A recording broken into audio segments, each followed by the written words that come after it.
नमस्कार। इसमें हम मौजूद हैं स्पिद्दो के गाँव कालवा में, जहाँ पर बताते हैं कि आज यहाँ पर सांसद दीपेंद्र हुड्डा की हरियाणा मांगे हिसाब पद यात्रा यहाँ पर स्टार्ट हो रही है। और उस अवसर में देखते हैं कि बड़ी संख्या में यहाँ पर जो लोग हैं वो यहाँ पर आए हुए हैं। और अब हम बता दें कि सांसद दीपेंद्र हुड्डा जी यहाँ पर पहुँच चुके हैं। और हालांकि बता दें कि किसी कारण से वो टेंट के अंदर यहाँ पर नहीं आ पाएंगे, लेकिन वो रोड पर अपने रथ से ही संबोधित करेंगे। तो आइए हम सुनते हैं उनको, देखेंगे उनकी बात, जानेंगे।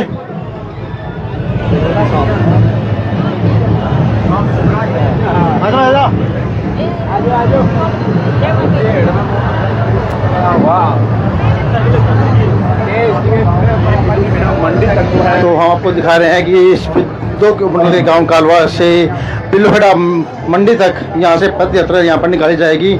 और उस पद यात्रा के द्वारा बीजेपी सरकार से उनके 10 वर्ष का कार्यकाल का हिसाब मांगा जाएगा। हालांकि बता दें कि पीछे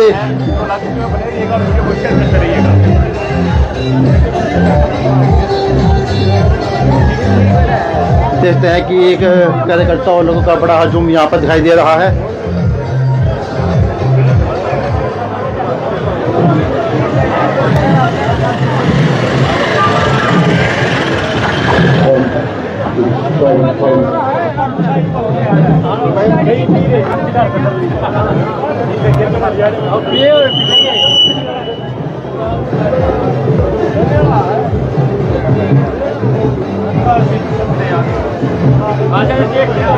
इधर आ जाओ, इधर आ जाओ, इधर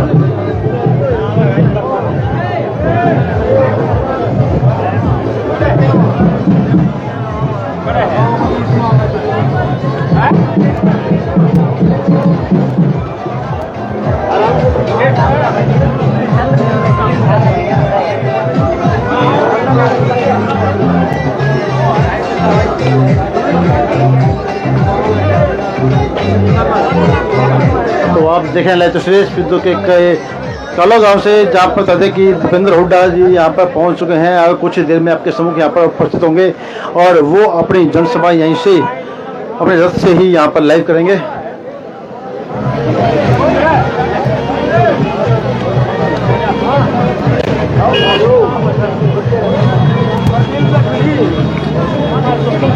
जैसे देखते हैं कि बरसात का मौसम उनकी जैसे, और उनकी जो यात्रा वो टेंट तक उनको जो उनका प्रोग्राम आने का वो कैंसिल हो गया है। लेकिन अब वो यहाँ रोड से ही अपनी बात रखेंगे।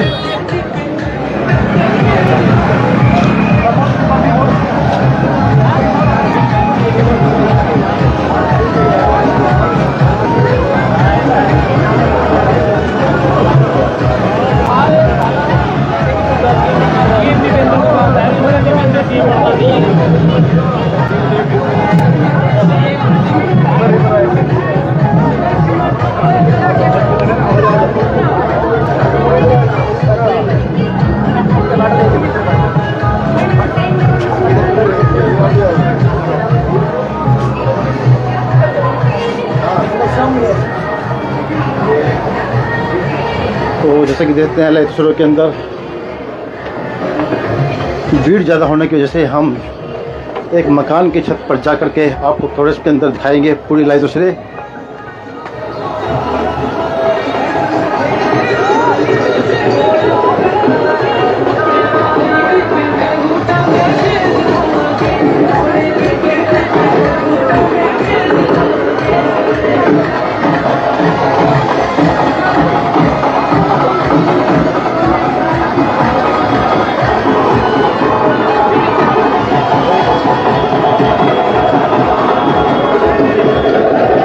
जैसे कि आप देख रहे हैं ढोल नगाड़ों के साथ अब भी बजाते हुए और डांस करते हुए आपको दिखाई दे रहे हैं।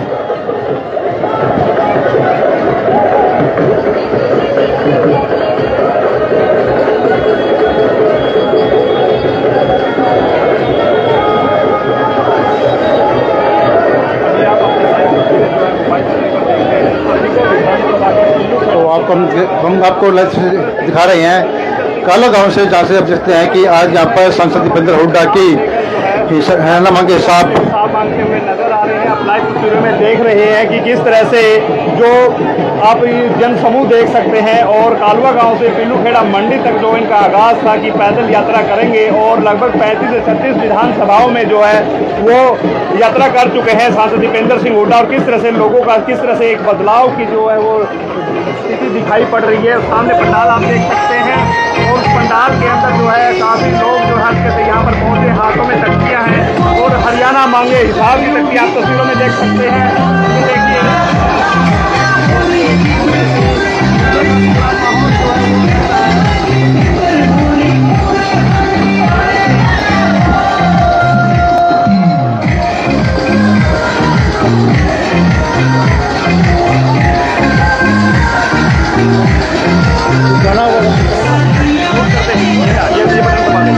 कौन सा ऊपर हाँ ये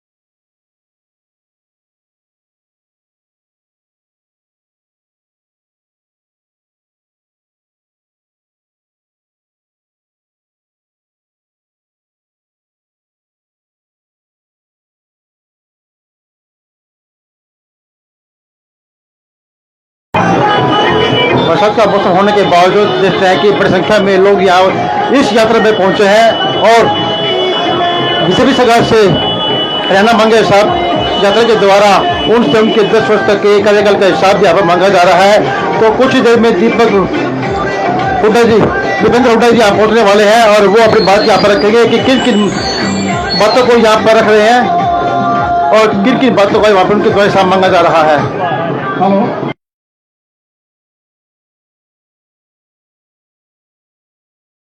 जी आपके बीच में कुछ ही मिनटों के अंदर होंगे। आपसे हाथ जोड़कर विनती है, अपनी अपनी गाड़ियों कृपया करके साइड में करते हैं और आने जाने वालों के लिए रास्ता खोलने का काम करें, जाम की स्थिति पैदा न करें। धन्यवाद।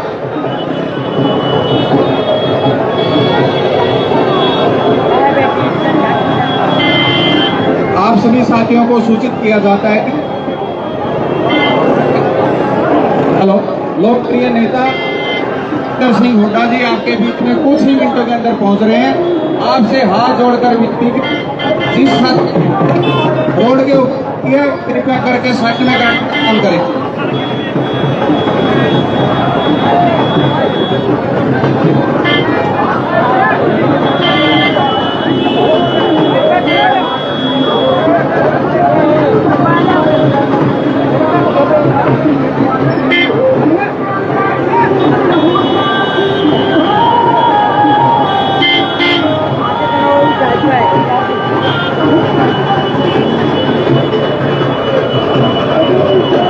आप भी कमेंट करें और शेयर भी करें।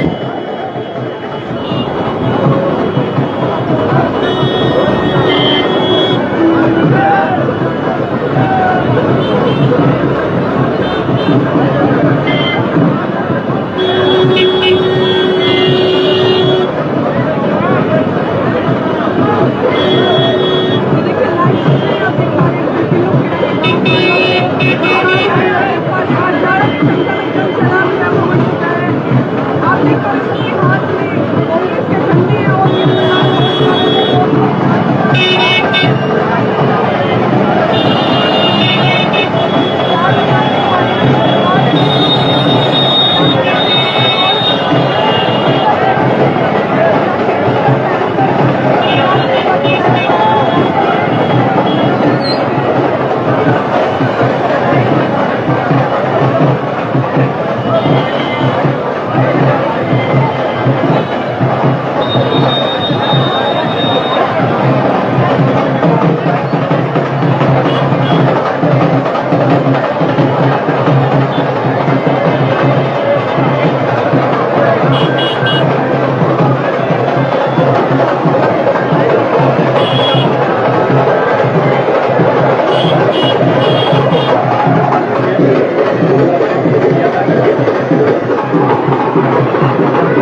देखते हैं लाइव तस्वीरों के अंदर कि बड़ी संख्या के अंदर यहाँ पर और हजारों की संख्या में यहाँ कार्यकर्ता पहुँचे हैं और बीन बजा करके ढोल नगाड़ों के साथ अपना खुशी यहाँ पर जाहिर कर रहे हैं। और इस पदयात्रा के द्वारा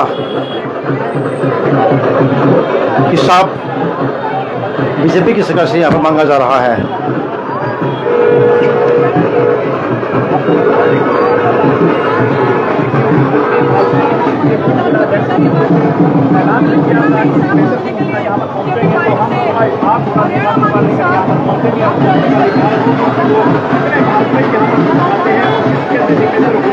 हेलो, सभी स्थितियों को सूचित किया जाता है कि प्रिय नेता आपके बीच में कुछ ही मिनटों में पहुंच रहे हैं।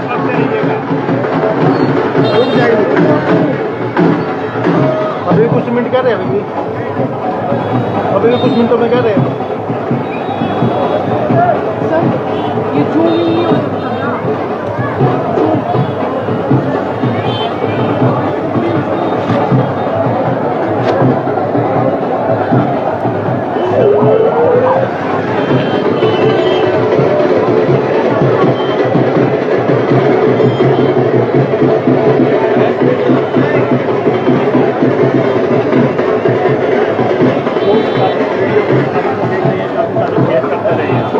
तस्वीरें जो है सफीदो विधानसभा के पीलूखेड़ा से दिखा रहे हैं, जहां पर कांग्रेस के सांसद दीपेंद्र सिंह हुड्डा जो यहाँ पर कुछ ही मिनटों में पहुंचने वाले हैं। और कांग्रेसी कार्यकर्ताओं का हुजूम देख सकते हैं। विधायक जो सुभाष गंगुली यहाँ पर पहुंच चुके हैं, सांसद जो सोनीपत लोकसभा से हैं सतपाल ब्रह्मचारी वो यहाँ पर पहुंच चुके हैं और अपने महबूब नेता दीपेंद्र सिंह हुड्डा का जो है स्वागत के लिए तैयार खड़े हैं। और आपको बता दें कि कल भाजपा ने भी एक प्रेस कॉन्फ्रेंस करके एक आगाज किया था कि हम अपना पूरा लेखा जोखा लेकर यहां पर पहुंचेंगे और दीपेंद्र सिंह हुड्डा को हम अपना लेखा जोखा दिखाकर लगभग उनके जो भूपेंद्र सिंह हुड्डा है उनके 10 साल का कांग्रेस के राज का भी हिसाब किताब मांगेंगे। ऐसे में पुलिस प्रशासन अलर्ट पे है। और आपको बताते हैं कि किस तरह से आप आज कालवा गाँव में जनसभा ये भीड़ आप देख सकते हैं जो हाथों में तख्तियाँ लेकर जो है अपने सांसद नेता दीपेंद्र सिंह हुड्डा के स्वागत में जो खड़े हैं। महिलाओं की संख्या भी काफ़ी है और ढोल नगाड़ों के साथ बैंड बाजे के साथ जो है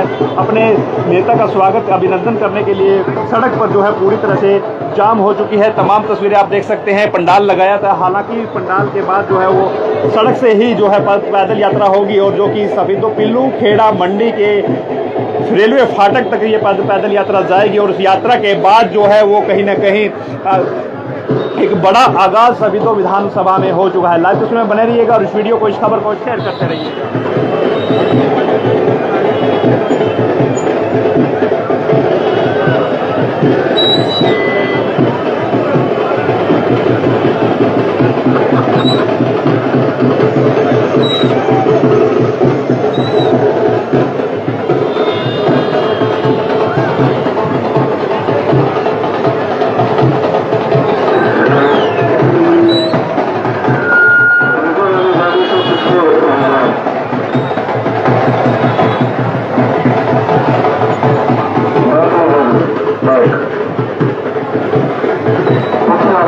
देता है कि कांग्रेस पार्टी का प्रचार रथ भी दीपेंद्र हुड्डा कांग्रेस पार्टी का प्रचार रथ भी यहाँ पर पहुँच चुका है। और अब कुछ ही समय में सांसद दीपेंद्र हुड्डा भी यहाँ पर पहुँचने वाले हैं और वो अपने जो बातें हैं यहाँ रखेंगे और पदयात्रा के द्वारा बीजेपी से उनके 10 साल का हिसाब किताब यहाँ पर मांगा जाएगा कि उन्होंने इन 10 सालों में क्या विकास किया है, क्या कार्य किए हैं, उसका हिसाब दिया जाए।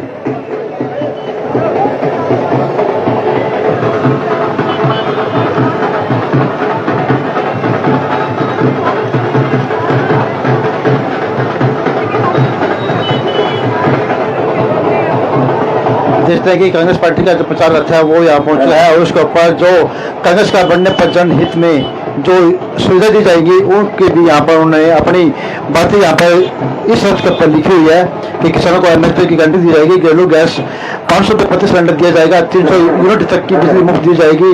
तो वहीं बुढ़ापा पेंशन बढ़ाकर 6,000 रुपये प्रति माह की जाएगी।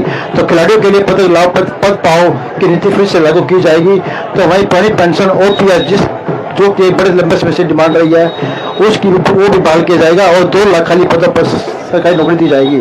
तो इन 6 मांगों के साथ जो अपनी मैनिफेस्टो के अंदर उन्होंने बात रखी है कि आने वाले चुनाव में इन चीज़ों को उनके द्वारा लागू किया जाएगा। और साथ ही बीजेपी ने अपने 10 सालों में क्या कार्य किए हैं, कितनी नौकरी दी है, कितना विकास कार्य किया है, उन सब का हिसाब भी यहाँ पर उनके द्वारा यहाँ पर मांगा जा रहा है। तो देखते रहें और इसका बहुत ही शेयर करें।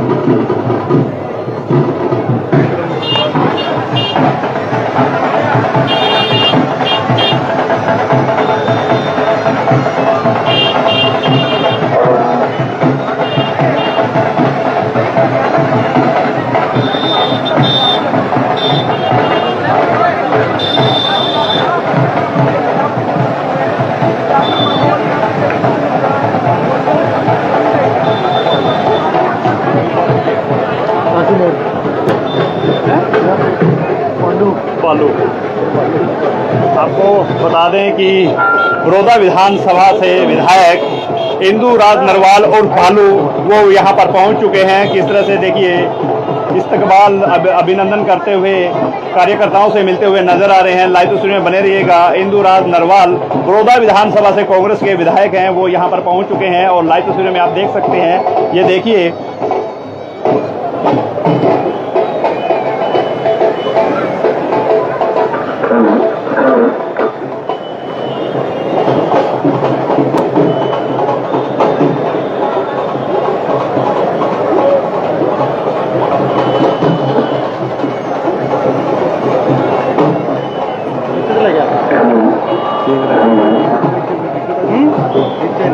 ये करेगा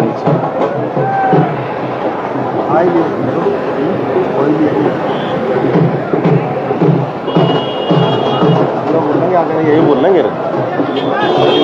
किसको चढ़ेगा रथ पे 20 पहिया आके खड़ी।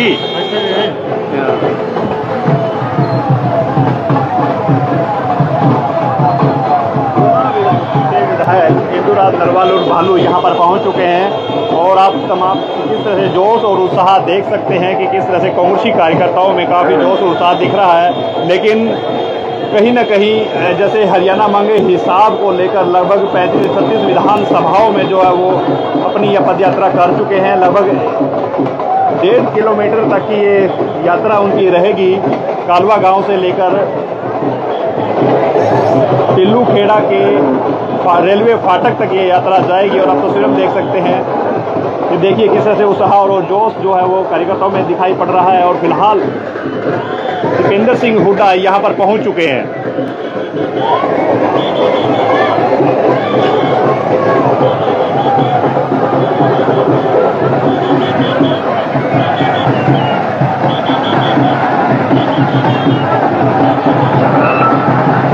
ये देखिए ये है जोश और उत्साह, आप देख सकते हैं। सांसद दीपेंद्र सिंह हुड्डा पहुँच चुके हैं।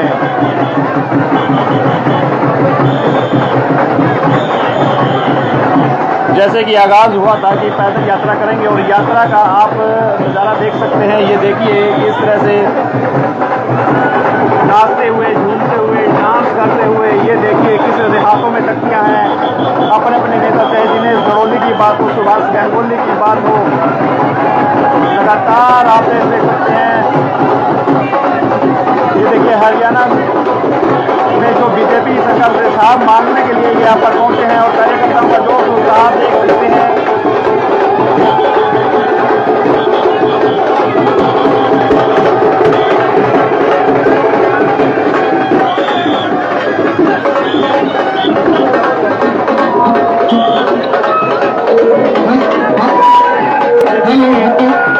फूलों से वर्षा जो है वो हो रही है। फूलों से वर्षा।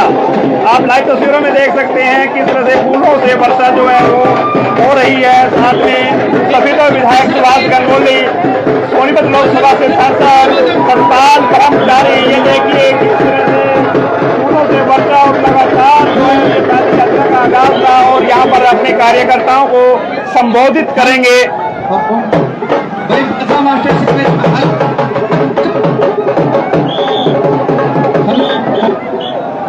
थोड़ी कम हेलो, आजा मास्टर से अनुरोध है कृपया के 2 मिनट के प्लीज इस प्रचार गाड़ी प्लीज।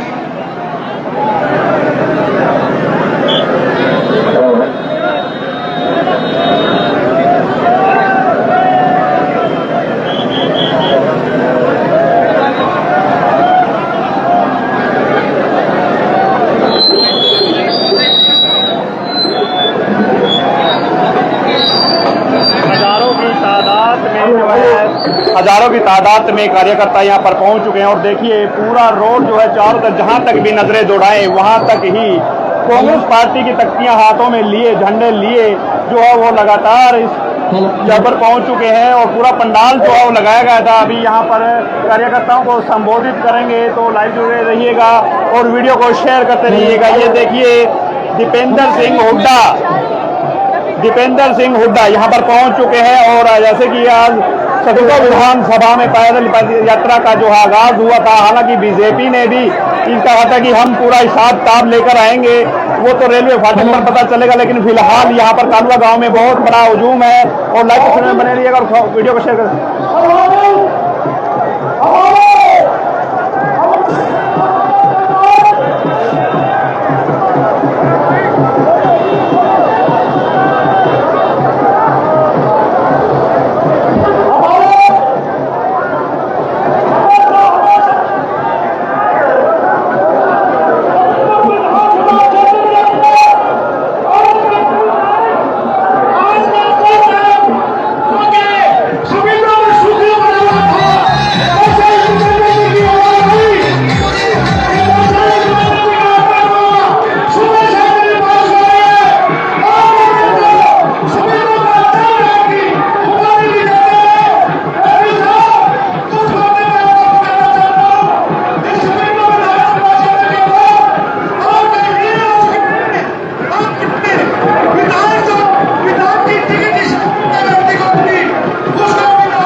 करना चाहता हूँ और जो की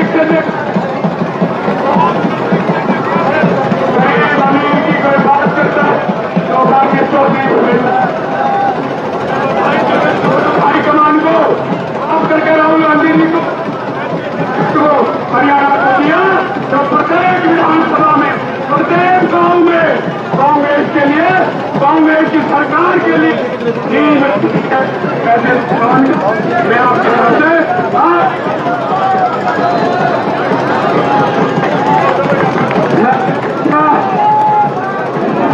हमारे नेता माननीय श्री जी को किया अपना अनुमोदन दे और इस चीन की जनता सभी और इस क्षेत्र की अपना अनुमोदन देंगे।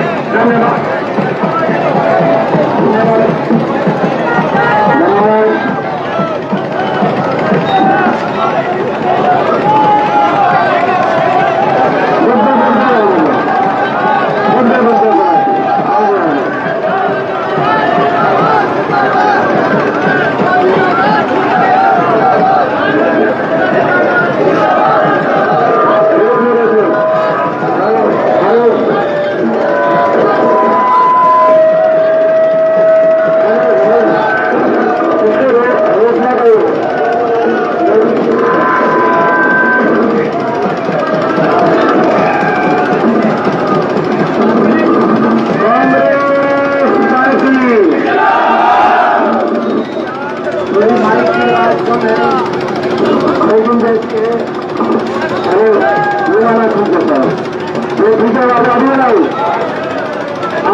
आपको पता है कि हम पिछले 1 महीने से ये अभियान हरियाणा मांगे साथ आज से 1 महीने पहले हमने भाजपा सरकार से 15 सवाल पूछे और 4 महीने से इन सवालों का आप जवाब दो। क्योंकि 10 साल से आप सरकार में 10 साल से ऊपर भी नीचे भी और अब समय आ गया कि आप जवाब दो हरियाणा की जनता को। मैं आपसे पूछना चाहता हूं बीजेपी ने हरियाणा का बट्टा बिठाने में कोई कसर तो नहीं छोड़ी भाई। अभी बताओ बीजेपी से सीख लिए या कसरबाजी हो रही है। और हमारे सवाल कोई मुश्किल सवाल नहीं थे। हमने सीधे सवाल बीजेपी से पूछे कि 10 साल की सरकार के बाद देश में सबसे ज्यादा बेरोजगारी और ये हम नहीं करे भारत सरकार बता रही है। भारत सरकार के अनुसार भारत सरकार भी इन्हीं की सरकार है, उनके अनुसार देश में सबसे ज्यादा बेरोजगारी हरियाणा में। हमारे देश में सबसे ज्यादा बेरोजगारी आज हरियाणा में क्यों है? देश में सबसे ज्यादा अपराध दर, सबसे क्राइम, सबसे ज्यादा अपराध दर हरियाणा में क्यों है? ये भी भारत सरकार के अनुसार। सभी तो में आप देखो, चीन में देखो, पूरे प्रदेश में देखो, सबसे ज्यादा क्राइम हरियाणा में हो गया। सबसे ज्यादा महंगाई हरियाणा में क्यों है? नशे में पंजाब से आगे निकल गया हरियाणा। 10 साल में ये आप क्यों लगती है कि खेल में नंबर 1 था हरियाणा, आज वो नशे में नंबर 1 हरियाणा बना दिया आपने। हरियाणा के हर नागरिक को आपने उलझा दिया, होटलों में उलझा दिया, आईडियों में उलझा दिया, प्रॉपर्टी आईडी, फैमिली आईडी, पहचान पत्र, फला पोर्टल पोर्टलों में उलझा दिया। अपने कागज ठीक कराए जाओ, चक्कर काटे जाओ, उलझा दिया कि नहीं उलझा दिया? जब गुजरात में पोर्टल लागू नहीं है तो हरियाणा के अंदर ये पोर्टल आइडिया क्यों लागू कर दिया आपने? हमने सवाल पूछा। और हरियाणा के नौजवान को उलझा दिया, सीटी में उलझा दिया, कच्ची भर्तियों में उलझा दिया। उलझा दिया कि नहीं उलझा दिया? सीटी और कच्ची भर्तियों में हरियाणा नौजवान में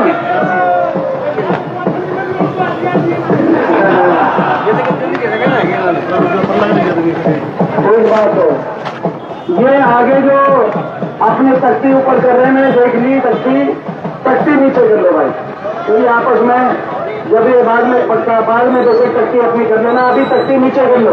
अब राहुल, ये राहुल आडवा जो है ये अपनी टट्टी नीचे करा लें, जब चलेंगे तब देख लेंगे जब। तो उलझा दिया हरियाणा के आम आदमी को, तो उलझा दिया पोर्टल और आईडियो में, नौजवान को उलझा दिया सीटी में, कच्ची भर्तियों में। गरीब आदमी की सारी स्कीम्स बंद कर दी, 200 वर्ष के प्लॉट की स्कीम बंद कर दी, पीने के पानी की टंकी टूटी और पानी का मुफ्त कनेक्शन एसटी समाज के परिवारों को मिलता था हमारे समय। एक कोई नई टंकी टूटी तो पानी का कनेक्शन दिया नहीं, लेकिन पानी के बिल पकड़ा दिए कि नहीं पकड़ा दिए बिल गरीब आदमी को। मैं पूछना चाहता हूं आपसे, 10 साल बीजेपी सरकार में किसी एसटी समाज, बैकवर्ड समाज, बीपीएल की 36 बिरादरी को एक कोई 100 गज का प्लॉट किसी गांव में मिला हुआ बताओ? मिला हुआ है किसी को? किसी का मकान आया किसी गांव में? हमारे समय इंदिरा आवास योजना होती थी, गरीब की स्कीम्स खत्म कर दी, पक्की नौकरी खत्म कर दी, कौशल निगम ले आए, जो बाबा साहब के संविधान में जो अधिकार दिए गए हैं, पक्की नौकरी का अधिकार और पक्की नौकरी में आरक्षण का अधिकार, वो समाप्त कर दिया। पक्की नौकरी खत्म कर दी, कौशल निगम की कच्ची भर्तियां हरियाणा में शुरू करा दी, बिना रिजर्वेशन, बिना पेंशन। और फौज की जो पक्की भर्ती होती थी, वो उसमें भी पक्की भर्ती को वापस लेकर अग्निवीर की योजना ले आए। हरियाणा को विकास की पटरी से इतनी बुरी तरह उतारा इन्होंने। और उसके बाद अहंकार इतना, एक ऐसी सरकार जो अहंकार के लिए जाने जाएगी, घमंड के लिए जाने जाएगी। कोई ऐसा वर्ग नहीं जिस वर्ग का अपमान इस सरकार ने नहीं किया अपने अहंकार से। जब किसानों ने अपनी एमएसपी के लिए मांग करी, 750 किसानों की जान की कुर्बानी इस सरकार ने ली कि नहीं, मैं आपसे पूछना चाहता हूं। और एक शब्द सहानुभूति का नहीं कहा गया। ऐसी सरकार, इतनी अहंकारी सरकार। सरपंच गए अपने अधिकारों के लिए, सरपंचों पे लाठीचार्ज, कर्मचारी और पेंशन स्कीम के लेके कर्मचारियों पे लाठीचार्ज, 5000 स्कूल बंद कर दिए गरीब आदमी के। छोटे छोटे बच्चे 500 स्कूलों के आगे धरने पे, पहली दूसरी क्लास के छोटे छोटे बच्चों को धरने पे बैठना पड़ा। लेकिन इस सरकार के दिल में दया का भाव नहीं आया। ऐसी अहंकारी सरकार ये साबित हुई। हमारी बेटियों को अपने न्याय के लिए लड़ाई लड़नी पड़ी।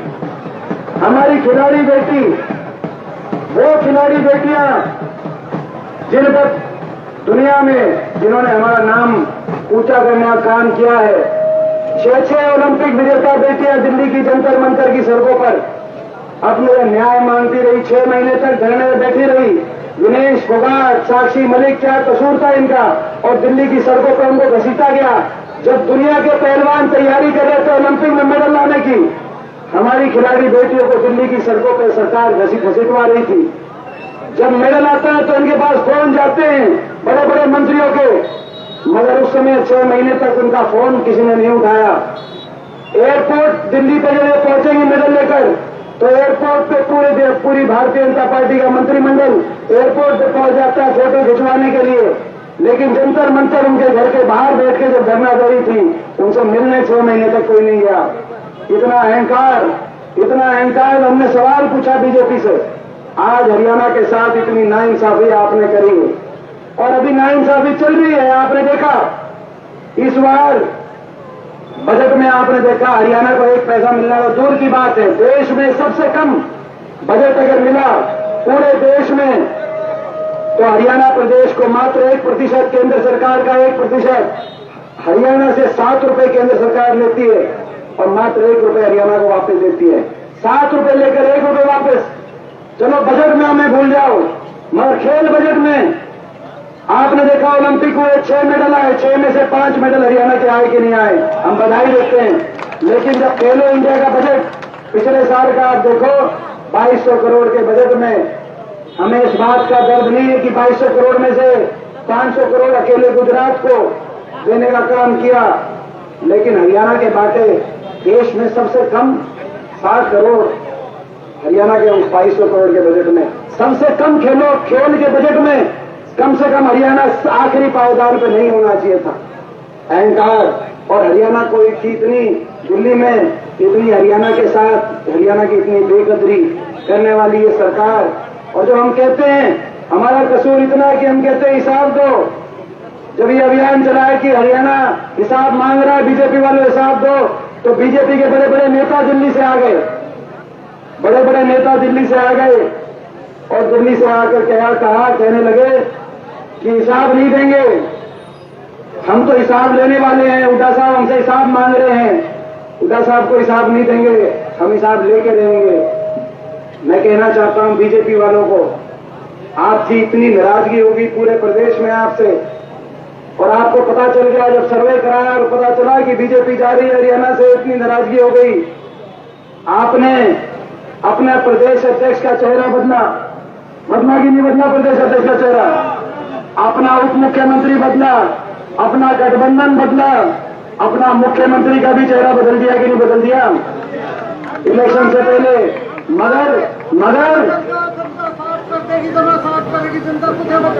और सही बात है, ये कुछ बदले, अब तो कुछ भी बदल रहे, मुख्यमंत्री उप मुख्यमंत्री बदल रहे, अब तो लोग सरकार ही बदलने का काम करेंगे, ठीक कह रहे हैं, और लोग सरकार बदलेंगे। मगर बदलना था तो अपना अहंकार बदलना था, अपने अहंकार का रूप बदलना था, लेकिन अपना अहंकार का रवैया नहीं बदला।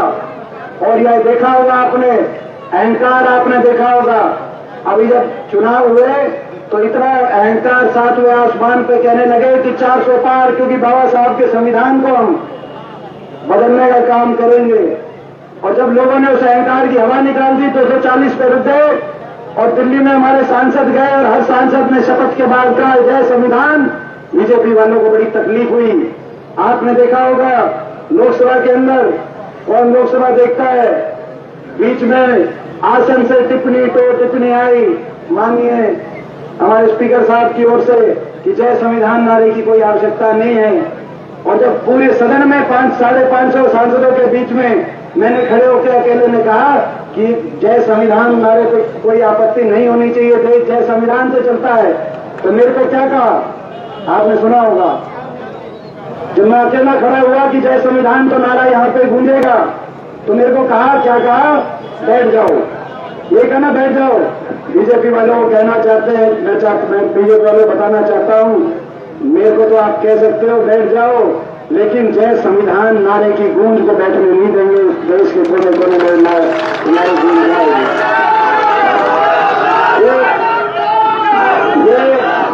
तो भाई ये कहते हैं कि हिसाब नहीं देंगे। दिल्ली से इनके नेता आते हैं, बड़े बड़े नेता आते हैं और कहते हैं 10 साल हरियाणा का हमने भ्रष्टाचार बता दिया हो, देश में सबसे ज्यादा बेरोजगारी, सबसे ज्यादा महंगाई, सबसे ज्यादा नशा, सबसे ज्यादा अपराध, सबसे ज्यादा विदेश में पलायन करने पे हरियाणा नौजवान मजबूर, सबसे ज्यादा हरियाणा में भ्रष्टाचार भले हो लेकिन हिसाब नहीं देंगे। तो मैं बीजेपी वाले दिल्ली के नेताओं को कहना चाहता हूं कि आप हरियाणा को जानते नहीं हो, आप हिसाब नहीं देने की बात कर रहे हो, कहां आके बात कर रहे हो, ये हरियाणा है प्रधान, ये हरियाणा है, ये हरियाणा है प्रधान। यहाँ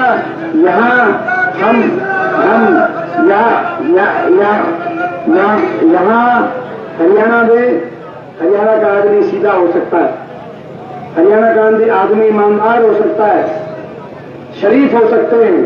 हरियाणा का आदमी ठगा जाता है, हम दिन में कई बार भी ठगे जाते हैं, लेकिन जब ठगे जाते हैं तो दिल में टीस लेकर, दिल में दर्द लेकर हम आगे बढ़ते हैं। और जो ठग के जाता है उससे हिसाब लेना भी जानते हैं और उसका हिसाब बराबर करना भी जानते हैं। ये हरियाणा की आप हिसाब बीजेपी वाले 15 सवाल पूछे थे, आप जवाब नहीं दे रहे। और सुनो एक और बात कह रहे थे, एक और बात कहते हैं बीजेपी वाले, कहते हिसाब नहीं देंगे, हम तो हुड्डा साहब से हिसाब लेंगे। मैं कहता हूं धन्यवाद, हिसाब लिया जाता है जो सत्ता में हो और लेता वो है जो विपक्ष में हो। बीजेपी ने मान लिया है कि बीजेपी विपक्ष में जा रही है, कांग्रेस सत्ता में आ रही है। तो आप ये बीजेपी वालों से कहना चाहता हूं, अगर आप हिसाब नहीं दोगे तो मैं लिख के हिसाब दे रहा हूं। लोकसभा चुनाव में हरियाणा की जनता ने बीजेपी को कर दिया था हार, विधानसभा चुनाव में कर देंगे साफ। हम हिसाब दे देते हैं। और ये लड़ाई हरियाणा के भविष्य को बचाने की लड़ाई है। ये लड़ाई हरियाणा के नौजवान के भविष्य को बचाने की लड़ाई है। ये लड़ाई किसान को, गरीब को, मजदूर को मान सम्मान दिलवाने की लड़ाई है। ये लड़ाई बाबा साहब भीमराव अम्बेडकर के संविधान को बचाए रखने की लड़ाई है। ये लड़ाई 2 महीने के बाद बड़े बुजुर्गों को देश में सबसे ज्यादा 6,000 बुढ़ापा पेंशन दिलवाने की लड़ाई है। ये लड़ाई महंगाई की कमर तोड़ने की, जिस महंगाई ने हर घर की कमर तोड़ रखी है, महंगाई की कमर तोड़ने की और हरियाणा के बिजली उपभोक्ता को 300 यूनिट हिमाचल प्रदेश की तर्ज पर और कर्नाटक की कांग्रेस सरकार की तर्ज पर 300 यूनिट फ्री बिजली दिलवाने की लड़ाई है। और भाई ये लड़ाई हमारी माताओं और बहनों को 500 रुपए में गैस का सिलेंडर दिलवाने की लड़ाई है। अब मैं आपसे पूछना चाहता हूं, आपने सुना होगा बीजेपी की सरकार ने 1 हफ्ते पहले घोषणा करी 500 रुपए सिलेंडर की, करी कि नहीं करी घोषणा? ये सुनो, अरे 10 साल हमारे समय 400 रुपए का सिलेंडर था। मैं अपनी काजी भाइयों से कहना चाहता हूं, आप इनके झांसे में मत आना। 10 साल तक 1100 में सिलेंडर दिलवाने का काम किया। 10 साल तक 1200 तक भी पहुंच गया था, कभी 1000, कभी 800। और जब आखिरी महीना अभी तक तो लागू नहीं हुई है, लागू होते होते बोला भाई 10 साल तक तो ठीक बात है ना, 10 साल तक तो भाई 1100, 1200। और भाई आखिरी महीने में जाते जाते बोला भाई 1 रिफिल कराने की कोशिश करेंगे। अभी तक किसी की रिफिल नहीं आई है। तो यानी कि आपने, हम जो कहा करते कि आपने महंगाई में मार दिया आम आदमी को, वो बात सही थी। आप हमारी बात मान रहे हो, आप खुद स्वीकार कर रहे हो कि आपने नुकसान कर दिया। आपको तो माफी मांगनी चाहिए। हमारे समय 400 रुपए में सिलेंडर मिलता था, आपको 10 साल के लिए आपको माफी मांगनी चाहिए। तो खैर ये भी आपकी नैतिक जीत है। आज 100 वर्ष के प्लॉट की बात हो, आज आपने देखा उनके पास काम बताने के लिए नहीं काम है, इसीलिए घोषणाएं कर रहे हैं। ये लड़ाई हमारे किसान को एमएसपी की गारंटी दिलाने की लड़ाई है। और ये लड़ाई गरीब आदमी को 100 गज के प्लॉट और 3.5 लाख की सहायता से इंदिरा आवास योजना हरियाणा में दोबारा से शुरू कराने की लड़ाई है। कर्मचारी को ओल्ड पेंशन स्कीम दिलवाने की लड़ाई है। ओल्ड में दोबारा से पक्की भर्ती शुरू हो, ये लड़ाई लड़ने की लड़ाई है। हमारे खिलाड़ियों को मान सम्मान मिले, इस बात की लड़ाई है। और हमारी लड़कियों को, हमारी बेटियों को न्याय मांगने के लिए कोई दिल्ली की सड़कों पर नहीं घसीटे, फिर कभी ऐसा कोई उदाहरण ना बने, इस बात की लड़ाई है। तो भाई इस लड़ाई में आप और हम मिलकर चलेंगे, हिसाब मांगते हुए चलेंगे। अभी आज रिकॉर्ड बना दिया, जैसे कहे थे सांसद जी, और मैं आपका धन्यवाद भी करता हूं, बहुत बधाई भी देता हूं कि भाई यहीं पे हम आए थे चुनाव के प्रचार में, और सभी दल के प्रचार में मैं उस समय आया था। आप सबने कहा था कि भाई आपको विश्वास भी दिलाते हैं कि भाई इस बार पार है। और वो आपने ऐसे हमारे आदरणीय सतपाल भंडारी जी को, जो कि आने वाले समय में कंधे से कंधा मिलाकर आपके इलाके को आगे लेके जाने के लिए लड़ाई लड़ने का कार्य करेंगे, जिनका पूरा आशीर्वाद हमको हर रोज प्राप्त होता है जब हम संसद में जाते हैं। और इनके आशीर्वाद से हमारा आत्मविश्वास बहुत बढ़ता है। तो हम आप सबका हम धन्यवाद करते हैं कि आपने ये यहाँ से जिताने का काम किया। तो अभी हम चलने का बड़ा योजनाबद्ध तरीके से चलेंगे, बड़े जो है आराम से चलेंगे, भागर दौड़ नहीं करनी, क्योंकि स्लो चल रही है, बड़े आराम से चलेंगे। तो ये अपना आराम से चलेंगे। देखो इसमें ये है कि भाई ये वाली गाड़ी है ना, मीडिया वाली, ये मीडिया की गाड़ी है। न्यून लगाओ। इसके स्वागत के गेट के नीचे मीडिया गाड़ी है, इस गाड़ी के पीछे हम चलेंगे, क्योंकि मीडिया वाले जो हैं भाई, जो फोटो लेना तस्वीर लेना चाहे लेते सारे हैं, दिखाते कम है मालिक, लेकिन ये इसमें स्वागत है मीडिया वाले आए हमारी फोटो लें और अपना तस्वीर भी लें। तो इससे पीछे हम चलेंगे और हमारे पीछे और चलेंगे, जो आगे जो हैं वो सभी साथी पीछे आ जाएं, क्योंकि जब पीछे चलेंगे तो वो तस्वीर बनेगी, वो जब अखबार में जाएगी तब बीजेपी वाले हिलेंगे। ये बीजेपी जब से ये अभियान शुरू हुआ है, पूरी बीजेपी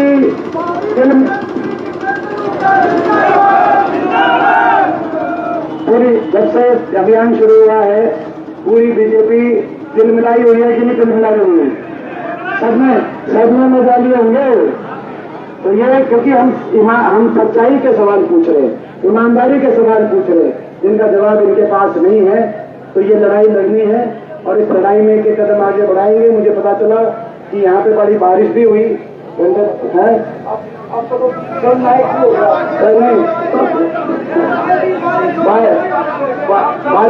बारिश भी हुई, अच्छी बात है। ये आप ये मानना कि बीजेपी से हिसाब मांगने के अभियान को भगवान का भी आशीर्वाद पूरा प्राप्त है भाई। मेरे ऊपर से भाई ये जो छिड़काव हुआ है, यूं मानना गंगा जल बरसा है। भगवान ने कहा है, भगवान राम भी ऊपर बैठे तेरे बीजेपी वाले और मेरे नाम से राजनीति करके और राम रूपी जनता को भूल गए। ना गरीब के लिए काम किया, ना किसान के लिए ना काम किया, उन्हें राम रूपी जनता को भूल गए और मेरे नाम से राजनीति करके। तो इसीलिए इनसे हिसाब मांगो। और भाई गंगा जल भी भगवान ने इसलिए छिड़का है कि ये पुण्य का काम है भाई, करते रहो, बीजेपी को करना छिड़काओ।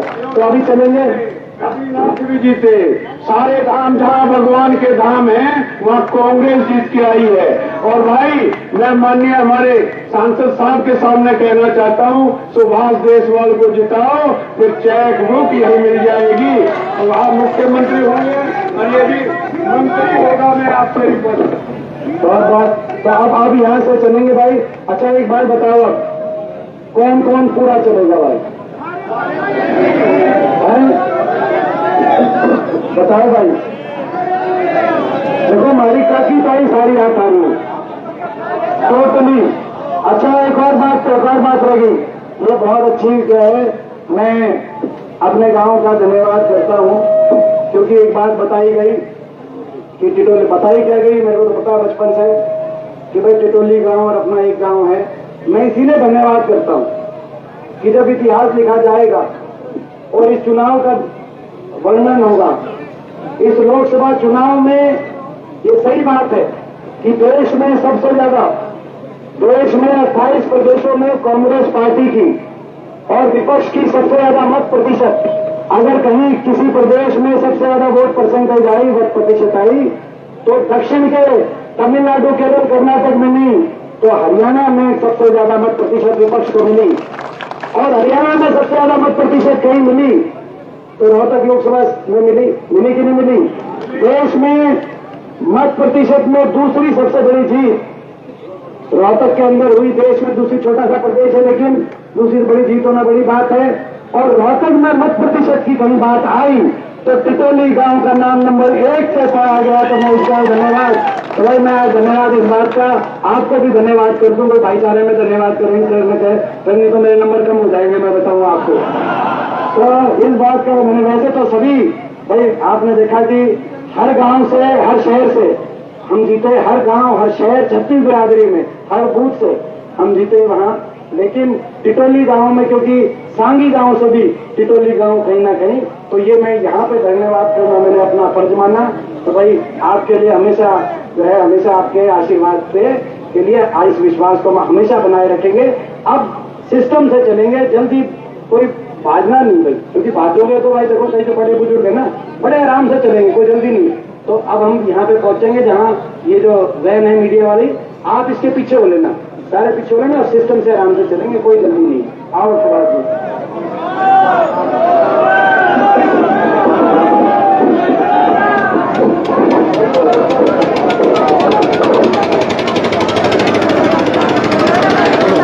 तो अभी आप लाइव जो है दीपेंद्र सिंह हुड्डा को सुन रहे थे। और अभी यहाँ सर बीजेपी सरकार से हरियाणा मांगे हिसाब, यानी दीपेंद्र सिंह हुड्डा ने हिसाब मांगा है। और लाइव तस्वीरों में देख सकते हैं दीपेंद्र सिंह हुड्डा अब पैदल यात्रा यहाँ से शुरू करेंगे और लगभग 1.5 किलोमीटर की पैदल यात्रा जो है पिल्लूखेड़ा मंडी के फाटक तक जाएगी। और देखिए किस तरह से आप माहौल आप देख सकते हैं।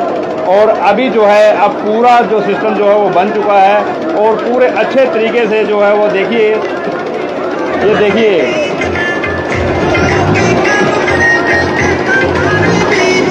म्यूट कर ले।